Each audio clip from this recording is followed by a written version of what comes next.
yung tatlo na lang ang rason kung bakit nandyan pa si BBM.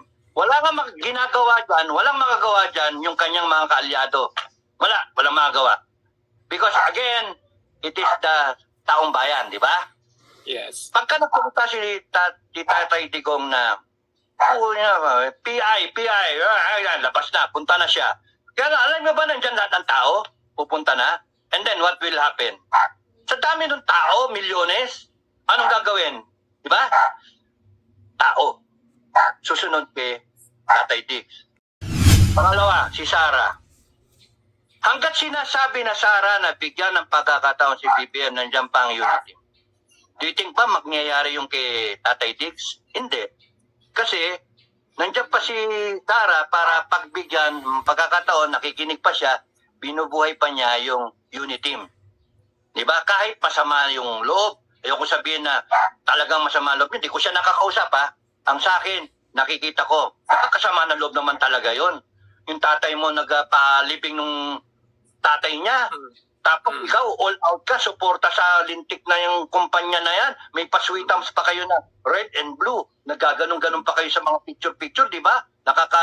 Kumbaga sa mga, parang mga mga love team di ba? Ano nga pala yung, isipin mo nga, kung nagsiselos talaga yung isa siguro ngit-ngit ng Yung pangatlo, tatapusin ko na lang, yung pangatlo, taong bayan. So in all three, taong bayan yung kid, di ba? Taong bayan. Ngayon, yung tanong mo, yung sagot ko, it shows you na mas powerful ang salita ni Sara. Kasi si Tatay Diggs, hindi siya lumalabas sa kalsada. Sabi mo nga, nagsalita na yung tao. Nagsalita na si Tatay Pero hindi siya kinampihan ni Sara. That tells you that Sara, in all of this, is a very, very good person. A very, very good, has a very, very good character. May moral fiber yung tao. Kaya nga, bottom-bottom yun Bakit? Kasi pwede naman Ayan na yung tatay Pero hindi. Buhayin pa to. Hanggat pwede. Hanggat sa hindi pa ako pumepreno, hanggat di pa ako lumalabas in the open na, gago talaga to. Di ba? Yung parang kumakanta na nga, pakanta-kanta nga last Christmas, di ba? Guys, magandang araw po sa inyong lahat. Ito naman pong muli ang inyong lingkod, si DIY KKV Informative. At sasagutin po ni Sir Dado ang katanungan ni Sir Jojo de Guzman patungkol dito sa bakit hanggang ngayon ay wala pang nangyayari. So, may tatlong category sinabi si Sir Dado bakit narayarian pa ang presidente sa kanyang posisyon. So, ilalahad niya dito kung ano-ano ang mga dahilan na to. So, napaka-importante po nito guys. So, tunghayan po natin. At bago po ako magsa-poll guys, ako po muna yung magpapasalamat sa aking mga viewers at lalong-lalo na sa aking mga subscribers na patuloy na sumusuporta sa ating YouTube channel, DIY KKB Informative. Maraming salamat po. At sa aking mga new viewers, talaga namang unti-unti umaangat ang ating YouTube channel, DIY KKB. Maraming salamat po sa inyo. So, eto po. Simulan na po natin. At gusto ko lamang pong humiling sa inyo, i-like and share nyo po itong ating mga videos. Para nang sa ganon, meron pong ibang ating mga kasangga at mga kakampi na mapapanood itong ganitong klaseng video patungkol sa ating inang bansang Pilipinas. Ito na po guys. Si Captain Clemente Enrique ng Scout Rangers together with Sir Jojo de Guzman.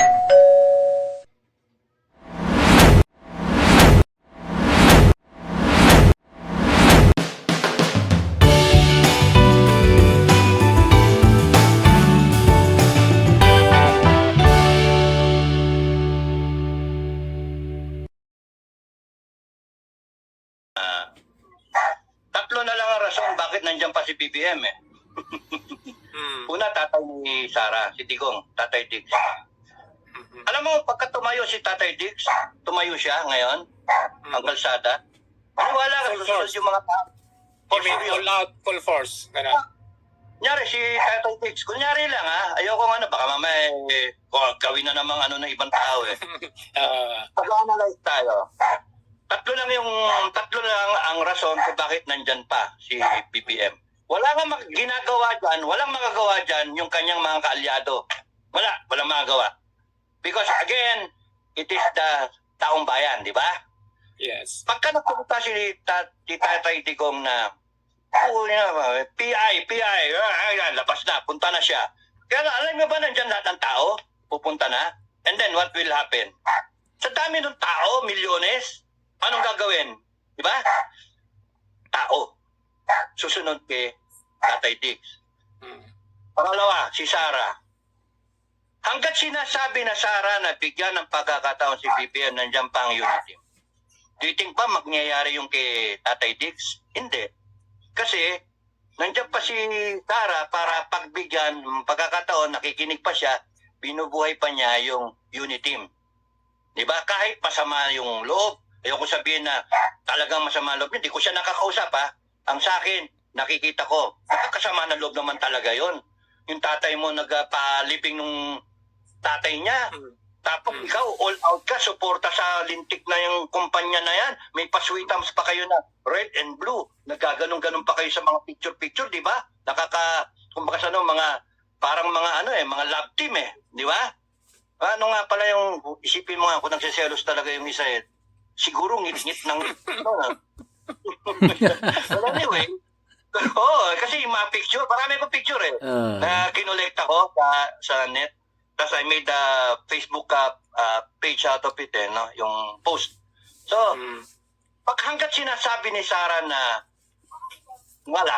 walang doon ako kay BBM, wala rin magawa. Wala. Yung pangatlo, tatapusin ko na lang, yung pangatlo, taong bayan. So, in all three, taong bayan yung kid, di ba? Taong bayan. Ngayon, yung tanong mo, yung sagot ko, it shows you na mas powerful ang salita ni Sara.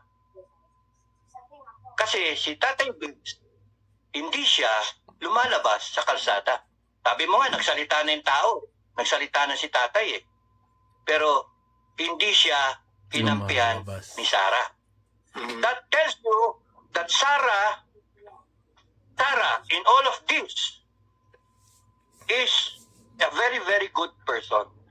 A very, very good, has a very, very good character. May moral fiber yung tao. Kaya nga, bottom-bottom yun Bakit? Kasi pwede naman Ayan na yung tatay Pero hindi. Buhayin pa to. Hanggat fit. Hanggat hindi pa ako pumepreno, hanggat di pa ako lumalabas in the open na, gago talaga to. Di ba? Yung parang kumakanta na nga, pakanta-kanta nga Last Christmas, di ba? Yung joke ba? Na Last Christmas, I gave you my heart. Tapos nagsasalita si Duterte, Last Christmas na nung mga tao ngayon sa Malacanang. Now, So hawak pa ang kompas, ganon. Hawak pa ni Sara ang kompas.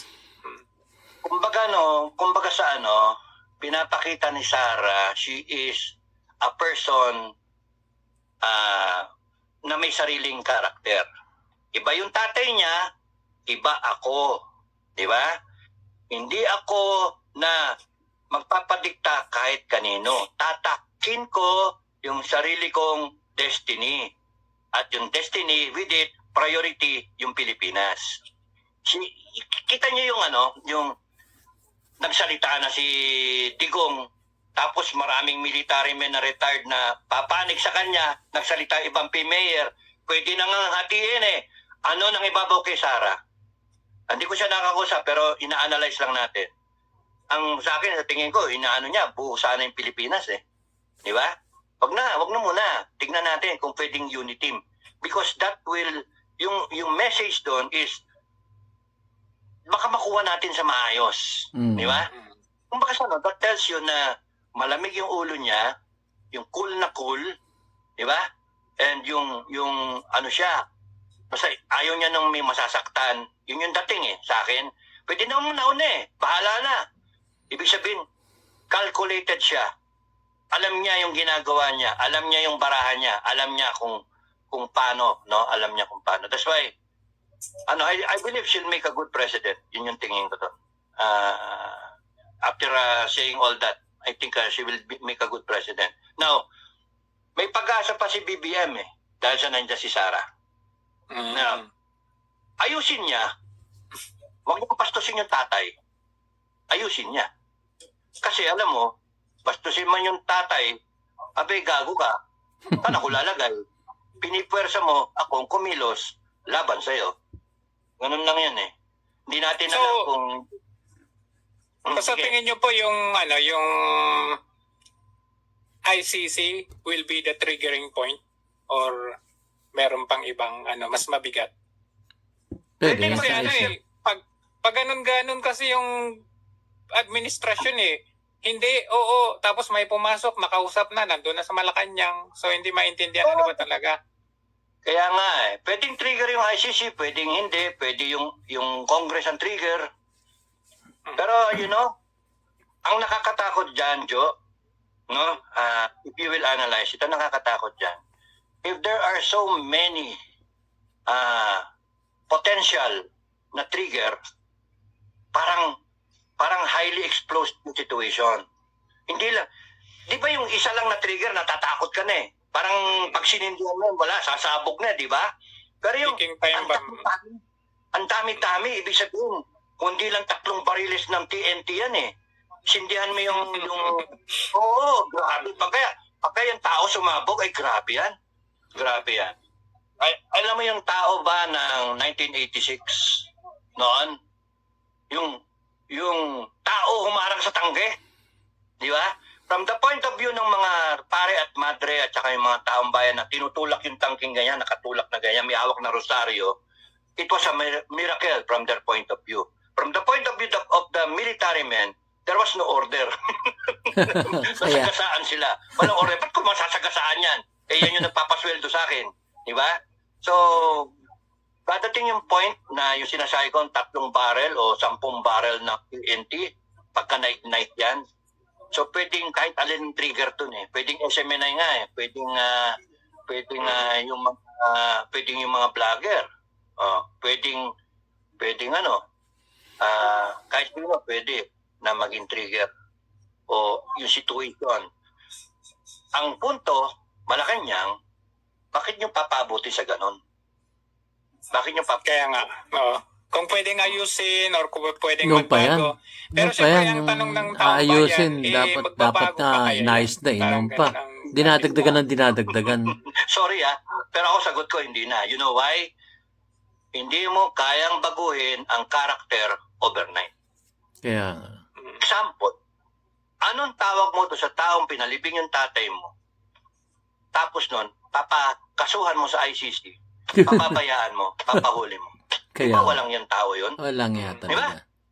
Anong tawag mo sa tao na niligawan mo yung Sara Duterte na pwede namang tumakbo ng presidente, Oo. pero hindi, galit yung tatay sa anak, bakit di ka tumakbo? I'm handing it to you in a silver platter. Hindi tayo. Ito lang ako muna, Vice President. Supportan natin si Apo BBM. Grabe, At di yung ba? tao, they went wild. Wow! Apo BBM, di ba? And then, bigla mong, parang hinitsupwera, binibitawan mo, parang gano'n ang dating. Di ba walang nga yung gano'n, manggagamit? Oo. Now, question mark. Komento Ano tawag natin mo ng to konti. Ha? Kasi meron nga mga andyan mga nagko-komento sa akin na dun sa mga vlog ko, bakit si Duterte ba hindi mananalo yan kung wala ang loyalista? Ayun, yung mga ganon. So, may balik naman na tanong yung mga DDS. Ayon sa kanila, sinasabi nga nila, bakit? Si BBM ba?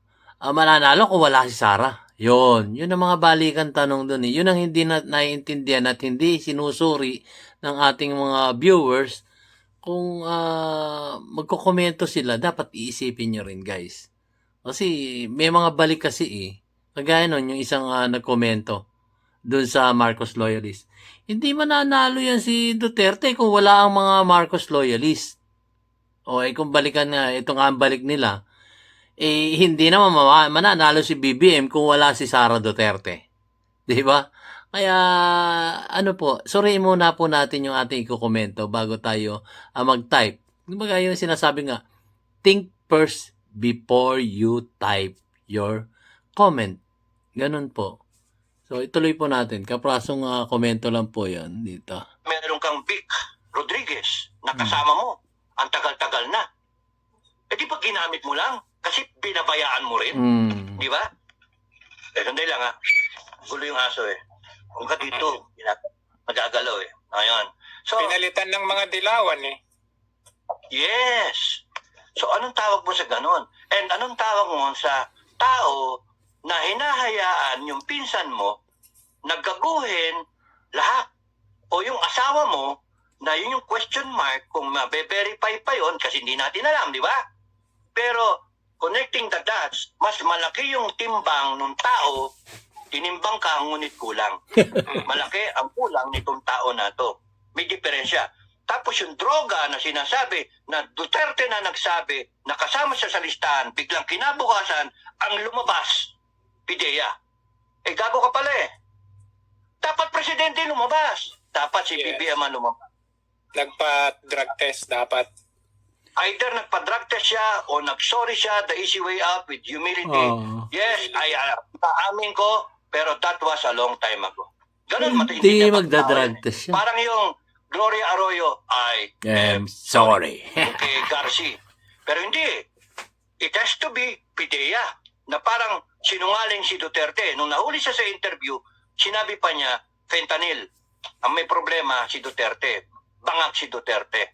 Anong klaseng tao yun? Sa argumento nga, mainang argumento yung ibabalik mo yung debate doon sa tao na nag-aano sa'yo, nagko-question sa'yo. Parang sisiraan mo siya. Simple lang yun eh. Hair follicles, magpa-drug test ka. Tapos, wala na yan. Di ba? Ba't di niya magawa? Kasi pagka ginawa niya yun, baka mamaya, biglang lumitaw yung walang yang ano na yan, pulboronic na yan. Di natin alam kung meron o wala. Ako, inintay ko nga baka magkaroon eh. Di natin alam. Pero, Video hindi wala nga pa. kaya, dadating yan sa eksena, kung isipin mo rin, hindi nga kaya meron. Kasi kung titignan mo, parang cool na cool. Gawin nyo lahat na gusto nyo gawin. Isang bagsak lang namin yan. Yung di ba, na high flashes sa Pusoy. O sabihin mo, meron kang kwadrong alas. Panalo ka na, di ba? Hindi. Hindi. Sa'yo, royal flashes eh. Jack Queen Pinakamataas King As. na King laki. Queen Pagka As.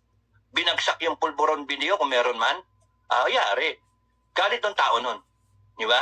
Kaya, ano yung, again, bottom line, yung time. Yun yung tingin ko dun yung time. Yung 4 When the years. time is right. When the time is Kung right. ba't mo pipilitin mahinog ang isang bayabas na, o yung mansana, si hinugin mo, whatever na fruit for that matter. Mangga. Hindi ko naman kinakailangan sumilay. Di ba yung papaya? Alam mo na pwede nang anihin yung papaya pagka nag-change color na, tumilaw na. Ganun yung mga prutas eh. Mangga, berdeng-berde, pero pag nagsimula na magkaroon ng yelo, pwede na, magulang na.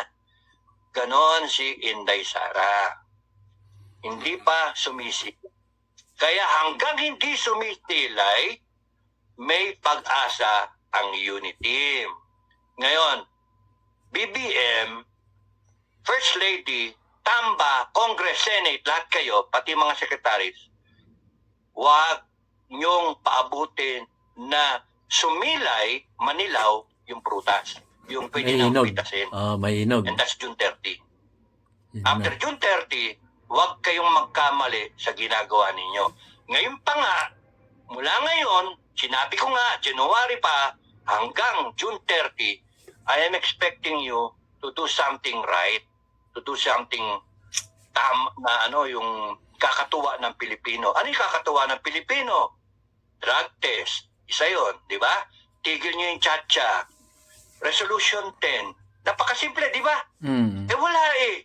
Panay, bopol. Wala talaga. So, ibig sabihin, lulun na lulun sila sa kanilang kahibangan, Kapangyarihan. sa kanilang pangungurakot, sa kanilang kaarogantehan, abuso, kaya talagang, balik ako doon sa tinanong mo, meron pa bang magpapago? Tingin ko, in just 4 months, wala na. Hindi na kaya. Ano na yan, sealed na yung fate nila. Now, whether or not BP Sara will rise up, depends on her. Wala tayong pakialam sa kanyang we wish lang tayo na sana, constitutionally, siya dapat ang sunod sa session. Pero, wag sanang mangyari na somebody na isang retired na general o mga general o mga active na general magsama-sama and then take over government. Yan ang nakakatakot. Revolutionary government. Because sabi ko nga sa inyo, maraming mga tao na nakikita ngayon parang wala na talagang pag-asa. Kaya sinasabi ko, may pag-asa lagi. Kasi tingnan natin, hintayin natin 4 months kung anong mangyayari. Kaya chill. Happy Valentine's lang, di Chill. ba? Happy Valentine's yan. Happy Valentine's. Love. Si BP Sara, pinapakitang love niya Kalma. si BP. No, love niya si BPM. Oy, First Lady, huwag kang magsiselos. Huwag kang magsiselos, First Lady. Pero maganda naman talaga si Sara eh. Para nung bagay nga. Sila sa pamangkin yun. Joke lang yung joke. Para matay, masaya ng Pero anyway, sige, madako na tayo sa Teka.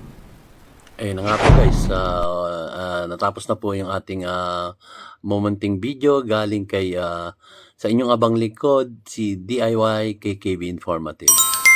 At narinig nyo na yung 3 dahilan kung bakit narariyan pa sa posisyon ang ating namumuno. So, yun po. At naway may natutunan kayong aral dito sa bidyong ito at nalaman nyo kung ano-ano ang mga dahilan kung bakit nariyan pa siya sa kanyang pedestal. So, maraming salamat po guys. At maraming salamat po muli sa aking mga viewers at mga subscriber at mga new subscriber. So, like and share na po guys para lumaganap ang ating YouTube channel, DIY KKB Informative. At laging sinasabi ni DIY KKB Informative, pwede nyo na pong ayusin ang mga bagay-bagay para nang sa ganon ay maginhawa na ang bawat isang mamayang Pilipino dito sa ating inang bansang Pilipinas. Maraming salamat po. See you on my next vlog guys.